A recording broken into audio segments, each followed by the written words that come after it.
back to Reading the List, where we review, discuss, and reimagine popular movie lists objectively. We're your hosts. I'm Jerry. And I'm Brad. And on this episode, we'll be exploring number 35 from Sports Illustrated's The Top 50 Sports Movies of All Time. All right, and number 35 is $1 Million Legs, directed by Edward F. Klein, starring Jack Oakie and W.C. Fields, released in 1932. The small, bankrupt country of Klopstokia, known for goats and nuts, is persuaded to enter the 1932 Los Angeles Olympics as a means of raising money. Okay. So we had an interesting journey on this movie. So there's like 5 movies titled $1 Million Legs. There are 2 different movies that are named $1 Million Legs, and they both came out in the 30s. So there's this one, which is 1932. There's also one in 1939. And they're both kind of tangentially sports movies. So this one is about the Olympics, and the other one is about rowing. So we started watching, we watched the other one first. Which was pretty good. It's actually pretty good. That was fun. We watched it all the way through, only to realize that we watched the wrong one. So we then had to go back and watch this one. Which wasn't so good, as good. It's not as good. It was kind of a hot mess. It's a little bit of a mess. It doesn't really have a cohesive plot of any kind. It really feels like a bunch of screwball comedy skits thrown together and called a movie. Yeah. I think that's kind of W.C. Fields' shtick, right? Yeah, I guess. I didn't watch a lot of his stuff at all. I know of his comedy, but I didn't really watch any of it. I know that boomers... Yeah, I'm calling you out. Boomers really liked W.C. Fields. I feel like from watching this movie, it feels very dated, his comedy. It's very, like, slapstick, but,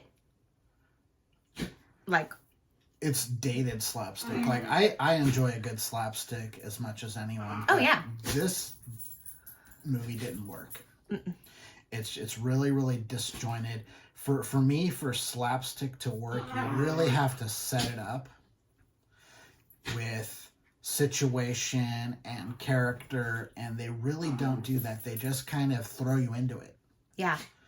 And the thing that kind of threw me off was, you know, they're set in this foreign country, and they don't have any kind of accent except for a few characters who do have an accent. So it's like, what? Yeah. So you've got some characters that aren't, you know, that are basically just American sounding, and then others who are not. And it just, that kind of stuff throws me off. It's like, I would much rather no one play to an accent and just pretend like there's no accent than to have a few people like attempt to do something foreign, and then the rest of the people are like, no, we're Sean Connery or Liam Neeson. This is what we do. We only sound like who we are. Yeah. There was like this random scene. So the whole thing is that they're trying to get people to be in the Olympics to represent their country in the Olympics. And so they're trying to find people with, you know, feats of strength and running and speed. And there's this one scene where like this guy is chasing the main characters in a goat suit. Like, why is he in a goat suit? It's very weird. Again, there's no setup to why, like, it could have been funny if you set up why the guy happens to be in a goat suit. But there's no setup as to why he's in a goat suit, other than, you know, at the beginning of the movie, like, this country, all it's known for is goats and nuts. Okay, great. That still doesn't explain why you've got the guy... Yeah.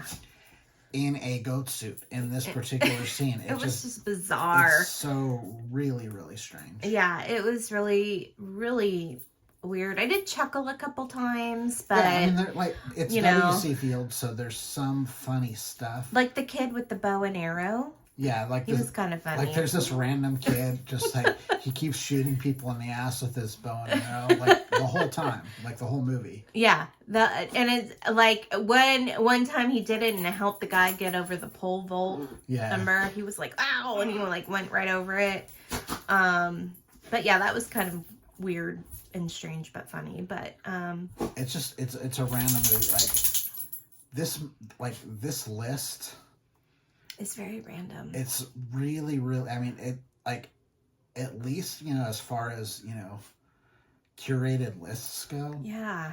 It's interesting. Yeah. I mean, we've gone over some movies from like I would not even consider thinking about putting that as a top 50 movie. Like this, I wouldn't consider being a top 50 movie on this list. There's not only that, like Field of Dreams is lower on the list than this movie. Yeah, that's weird. That's the other thing too. It's like in the middle of this list, so you've got some really, really good movies that are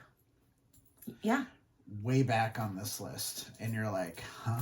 Yeah, exactly. Like, how did you come to this? Which is kind of the point of why we go through these lists and try to score them all with the same kind of criteria and be as objective as you can. I mean, it's hard. You can't be 100% objective on anything when you're dealing with a subjective subject, but if you at least approach everything with the same rules, which I don't feel like most of these lists do. No. I think there's way too many just completely like random feelings involved where you're not taking certain things into account, and it's like I saw this movie when I was 10 versus I just saw it for the first time here as an adult and not thinking about it in the same way. Yeah. This movie, I mean, it's really hard to recommend it. One, because it's like impossible to find. We had to have help to find both versions of these. Thanks, Nick.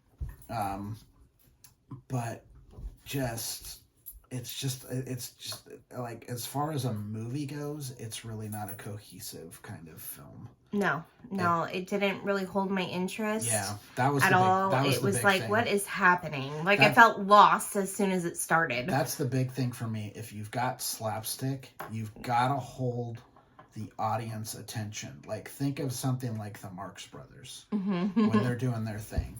Or Charlie Chaplin. When he's doing his thing. You're invested. You can't keep your eyes off the screen. And this one, I kind of felt myself wandering a lot because I didn't care about any of the characters. Nope. I didn't care about the story. So therefore, when the slapstick comes, I'm not engaged in it at all. No, same. And it was like, there was like a love story involved, but it was so quick. Like, random. They met each other. He dropped all his stuff, and he was like, "I love you." In like 30 seconds. Like 30 seconds. Like literally says, "I'm in love with you." Yeah. And then like 2 minutes later, she says she's in love with him. You're like, okay. Yeah, it was just a hodgepodge of things happening, and it didn't really have any cohesive plot or anything to really dig into. I don't know why this was on the list. I don't know if they wanted W.C. Fields on the list because it was different. I don't know, but like, I appreciate lists that try to look back and look at the classics. Yeah. And there are classics on this list, and there are classics on this list that deserve to be on this list. Yes. This isn't one of them. No. This movie just happens to be old. Yeah. Honestly. Yeah. What did we score it? I gave this a 45. You gave it a 28, so the list score is 36.5. Yeah. I don't think it's making the... I appreciated some of the filmmaking techniques, I think, a little bit more than you did.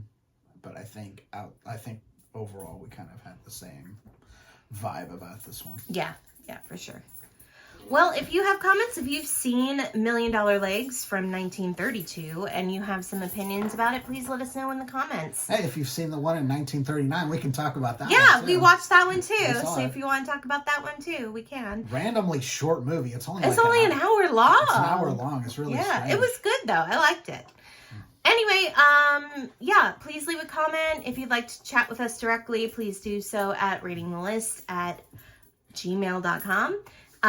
Also, please subscribe to our channel. We're always looking to reach out to more people. But I think that's it for now. I'm Jerry. I'm Brad. And we're Rating the List. See you next time. Bye. Bye.